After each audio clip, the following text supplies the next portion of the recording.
തദ്ദേശ തെരഞ്ഞെടുപ്പിലെ തോൽവി വിലയിരുത്താൻ സിപിഎം സിപിഐ നേതൃയോഗങ്ങൾ ഇന്ന്. ഭരണവിരുദ്ധ വികാരവും ശബരിമല സ്വർണ്ണക്കൊള്ളയും തിരിച്ചടിയെന്ന് പ്രാഥമിക വിലയിരുത്തൽ.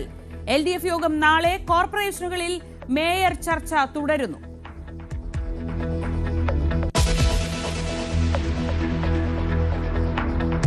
രാഹുൽ മാങ്കൂട്ടത്തിന് ഇന്ന് നിർണായകം. 2 ബലാത്സംഗ കേസുകളും ഹൈക്കോടതിയിൽ. അറസ്റ്റ് തടഞ്ഞ ആദ്യ കേസിൽ വിശദവാദം. 2ാം കേസിൽ സർക്കാരിന്റെ ഹർജിയും പരിഗണിക്കും. രാഹുൽ ഇന്ന് ക്രൈംബ്രാഞ്ചിന് മുന്നിൽ ഹാജരായേക്കില്ല.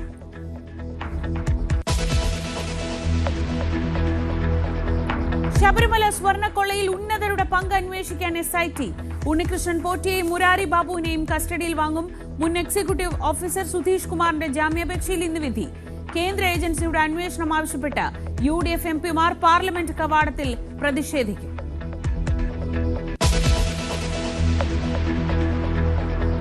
ലിയണൽ മെസ്സി ഇന്ന് പ്രധാനമന്ത്രിയെ കാണും.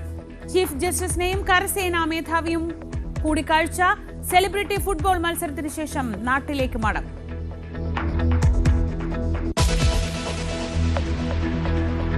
പ്രധാനമന്ത്രിയുടെ ത്രിരാഷ്ട്ര പര്യടനത്തിന് ഇന്ന് തുടക്കം. ജോർദാൻ, എത്യോപ്യ, ഒമാൻ സന്ദർശനത്തിൽ സുപ്രധാന കരാറുകളിൽ ഒപ്പിട്ടേക്കും. ജോർദാനുമായി വ്യാപാര ഉടമ്പടികൾക്കും സാധ്യത.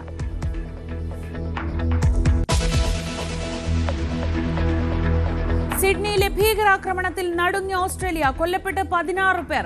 വെടിയുതിർത്തത് അച്ഛനും മകനും. ഓസ്ട്രേലിയൻ സർക്കാർ ജൂതവിരുദ്ധത ആളിക്കത്തിച്ചെന്ന് നെതന്യാഹു. ഭീകരാക്രമണത്തെ അപലപിച്ച നരേന്ദ്രമോദി.